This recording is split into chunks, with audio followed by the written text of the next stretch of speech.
I do remember sitting in the back seat, feeling like the car was so big and so strong, and having my dad and mom in the front. And I remember with my brother having to hold on tight when my dad would go around corners. My dad bought a 1965 Chevy Impala SS Super Sport with everything he had. I think he cherished the car, not just because he was the first owner and he drove it off the lot, but it was more than a car to him. It really was his baby. He had the car for 20 years, until the mid-'80s.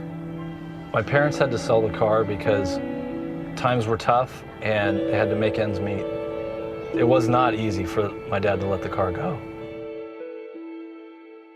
A few years ago, it just kind of dawned on me that if I could somehow, miraculously, find the car, that it would be worth the search. Does the car still even exist? Is it in a junkyard somewhere? But when I put in the VIN number and paid for the online search, it actually told me what address it had been registered in a different state. We heard nothing back from the owner. No response. We sent 2 letters with no response. After Arizona, it went to Pennsylvania. It was in New York. I was 2 steps behind the car on each of my searches. The possibility of finding the car was renewed when the owner in Maine got back to us. But then he said, "You just missed the car." A group of Canadians came down, loaded it on a flatbed, and drove it to Canada. At that moment, I figured the car was gone forever. 1965 Chevy Impala. I told my wife, my brother and I decided that we're going to pay the private investigator. She gave me a look, basically, "You guys are crazy." And she said, "Why don't you just do one more of your general online searches?" And it was about 11 o'clock at night, and I sat down and I typed in the words, and the first hit said 1965 Chevy Impala SS 396 for sale, Montreal, Quebec. My heart dropped. I called the dealer, confirmed the VIN number that it was the actual car, and bought it over the phone.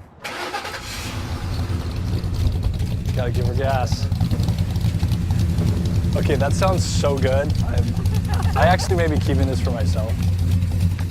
It's just amazing that it's almost 30 years that I used to sit back here. It's incredible. It's like a time machine. So now that we have the car, we've been planning to give it to my dad as a surprise. He has no idea that we've searched for it, and it's going to be the surprise of his life, I think. He will see the car, and he will just say, "That's my Chevy." I know he will. Mommy, what? I'm watching. Go Oh, wait. All right, good job. Whoa. All right, Kate, can you do that? That one? Yeah. Let me Really low. catch you. Come really low. Okay, I got you.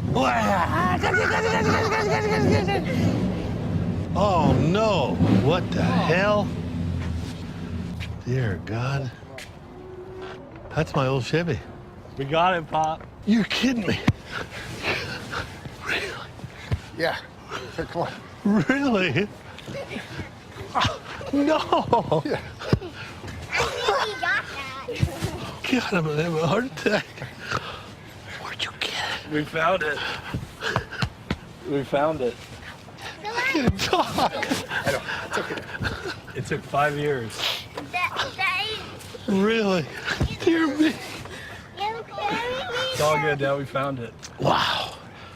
Oh, Papa. I'm just stunned. Look at the back of the light. I just don't even know what to say. And it's the same. Yeah, It's the same. Automatic. Oh, they changed the mufflers. Wow. Give it a little gas. Wow, gee, I can't even believe this is for real.